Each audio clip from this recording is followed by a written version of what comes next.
Hello, my name is Mark Kebbell. I'm Professor of Forensic Psychology at Griffith University in the School of Applied Psychology.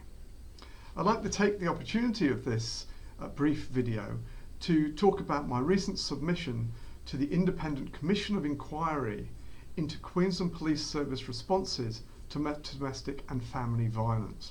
I hope it's something you may find interesting.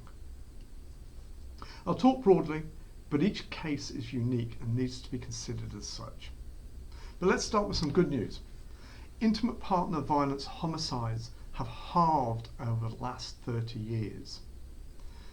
This is due to a range of reasons, but it includes better police responses. Queensland Police Service may not be perfect, but certainly they're better at responding to domestic violence than they have been in the past. So, what do we know about perpetrators of domestic violence? Well, the first thing that we know is that they are diverse, but far from evenly distributed in our community.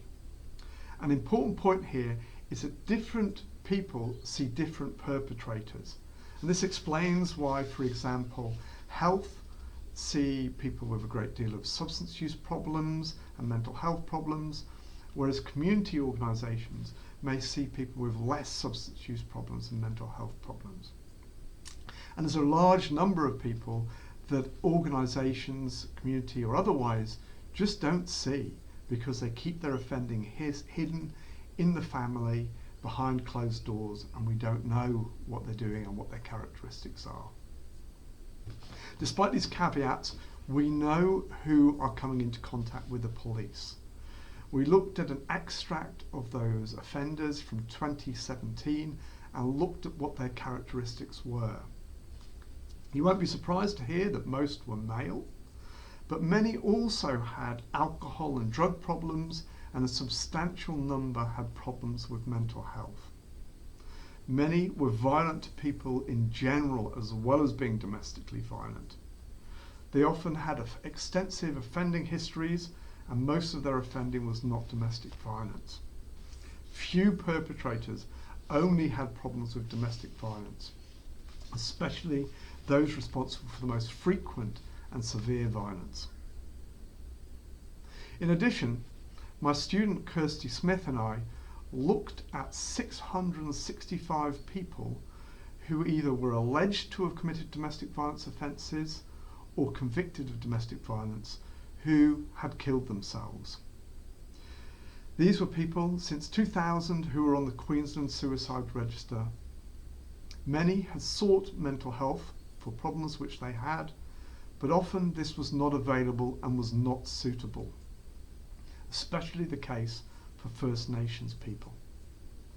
Autopsies show that half had alcohol in their system when they died, 18% had opiates, and 13% had amphetamines. Many of the suicides were at the time of alleged incidents of domestic violence or associated legal problems. This is important. When violent people are suicidal, their risk for violence, including domestic violence, increases dramatically. So, what can we do? Well, Sherman and colleagues took harm into account by allocating points for the crimes which people committed. And they found that 2% of domestic violence offenders were responsible for 50% of the harm in the community, including the domestic violence. So the implication of this is that focusing our resources on preventing those offenders who commit the most harm in our community may be an effective way of reducing harm from perpetrators to their partners, former partners, to us, the community in general, and also to themselves.